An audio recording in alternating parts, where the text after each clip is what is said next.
দুনিয়ার জমিনে তোমাদের এমন করে বেঁচে থাকার জন্য তোমাদের অক্সিজেন দরকার। আমি আল্লাহ পাক তোমাদের জন্য অক্সিজেন তৈরি করেছে।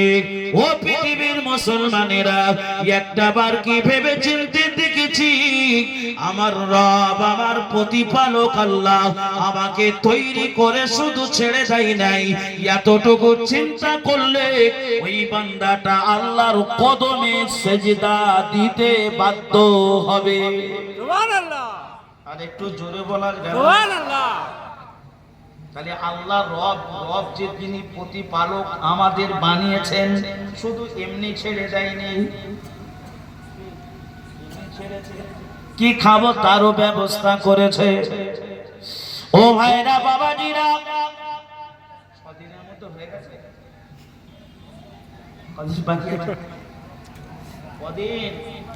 দুদিন না, বৃহস্পতিবার, শুক্রবার, সপ্তাহে কদিন? 6 দিন না, 7 দিন। ও আপনাদের এখানে 7 দিন, সপ্তাহে হলো 7 দিন।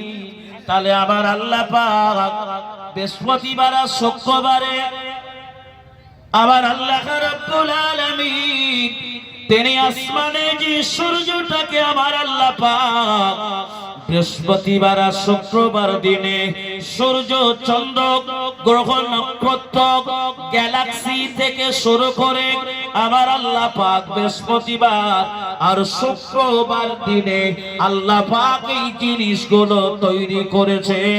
একবার জোরে বলা যাবে কি সুবহানাল্লাহ? তাহলে সপ্তাহে কদিনে আল্লাহ বানালেন দুনিয়া, আসমান, জমিন? 6 দিন। তাহলে আল্লাহ কি একদিনে কি করলো? একদিন বাকি রইল না, সপ্তাহে 7 দিন। ইহুদিরা জানিয়েছে আল্লাহ সপ্তাহে একটা দিন রেস্ট নিয়েছে। বলেন আস্তাগফিরুল্লাহ। তাই ইহুদিরা তারা এমন করে তাদের ছুটির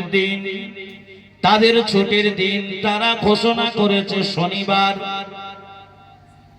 ইহুদিদের ছুটির দিন, তাদের ছুটির দিন নির্ধারিত করেছে শনিবার। খ্রিস্টানেরা তাদের ছুটির দিন নির্ধারিত করেছে রবিবার। কেন খ্রিস্টানেরা রবিবার নির্ধারণ করলো? করার একটাই কারণ, আল্লাহ পাক ওই জামানায় যে নবীকে পাঠিয়েছিলেন ওই নবীর নাম হলো হযরতে ঈসা নবিয়ুনা আলাইহিস সালাতু ওয়াস সালাম। ওই জামানায় একজন নবী পাঠিয়েছিলেন যার নাম ঈসা নবী। তো ওই ঈসা নবীর উম্মতেরা ঈসা নবীকে ডেকে বললেন,